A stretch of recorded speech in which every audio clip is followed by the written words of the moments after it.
عدی بن حاتم رضی اللہ تعالیٰ عنہ حاتم تائی کے بیٹے تھے جو اسلام لائے تھے. انہوں نے عرض کیا حضور مجھے یہ بات سمجھ نہیں آئی، جو کچھ اسلام نے عیسائیت کا تعارف کروایا واقعی ایسے ہی چیزیں تھیں، لیکن یہ جو آیت کہتی ہے کہ راہبوں کو، پادریوں کو، اپنے مذہبی لوگوں کو وہ خدا سمجھتے تھے، یہ میری بات سمجھ میں نہیں آتی. ایسا نہیں تھا، ہم خدا نہیں سمجھتے تھے.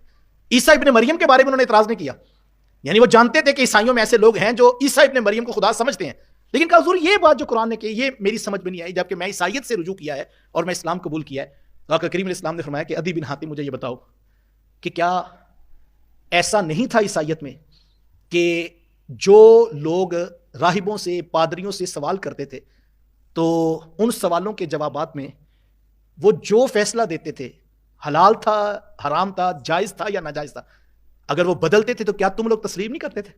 یعنی جو اللہ نے حلال کیا اس کو اگر کوئی راہب حرام کہتا تھا تو تم قبول کر لیتے تھے نا؟ کہا ہاں حضور یہ تو تھا. کہا وہ اپنی مرضی سے فتوے دیتے تھے، اپنی مرضی سے بات بنواتے تھے اور تم ان کی بات کو حجت سمجھتے تھے. تو کہا اللہ کے دیے ہوئے فیصلے کے خلاف کوئی فیصلہ دے اور تم اس کو قبول کر لو، کیا اس کو خدا ماننے کے مترادف نہیں؟ آج میں اور آپ بھی اپنا محاسبہ کریں.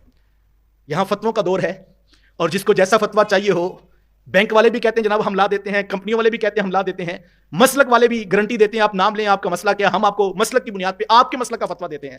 تو پھر دین کہاں پہ ہے؟ جس کا جتنا زور چلتا ہے وہ اتنا زوردار فتویٰ دیتا ہے اور دین کو بگاڑ کے رکھ دیتا ہے. تو ہمیں یہ سوچنا چاہیے احکام اللہ کے ہیں، احکام اللہ کے رسول کے ہیں.